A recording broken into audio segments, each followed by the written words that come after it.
Nagulat ang ilang staff matapos bigla ang mag-back out ang isang Sigabo Stars ay inaabangang serye. Ayon sa mga source, halos plansado na ang lahat para sa nalalapit na taping ng ipaalam ng naturang artista ang kanyang desisyon na umatras sa proyekto sa huling sandali. Dahil dito, nagkaroon umano ng kaunting aberya sa production schedule. Ang ilang eksena na dapat sana'y kukunan ay pansamantalang ipinagpaliban habang inaayos ng team ang mga susunod na hakbang upang hindi tuluyang maantala ang buong proyekto. Agad namang nagsagawa ng emergency meeting ang mga producers at direktor upang talakayin kung paano sosolusyonan ang biglang pagkawala ng isa sa kanilang cast. Isa sa mga pinag-uusapan ay kung kukuha agad ng kapalit o babaguhin ang ilang bahagi ng script. May mga haka-haka na personal na dahilan ang naging ugat ng pag-back out ng aktor.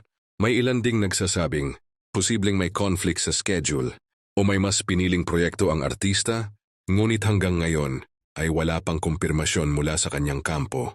Sa kabila ng pangyayari, tiniyak ng production na tuloy. Yuning seryoso ang ginagawa nila yung lahat upang mapanatili ang kalidad nito. Ayon pa sa kanila, mas lalo pa raw nilang pagigihin ang proyekto para hindi mabigo ang mga manonood na matagal nang naghihintay. Samantala, patuloy ang usap-usapan sa social media kung sino ang naturang Sigabo star na umatras. Marami ang umaasang lilinaw din ang lahat sa mga susunod na araw, kasabay ng pag-aanunsyo kung sino ang papalit at kung kailan tuluyang sisimula ng taping.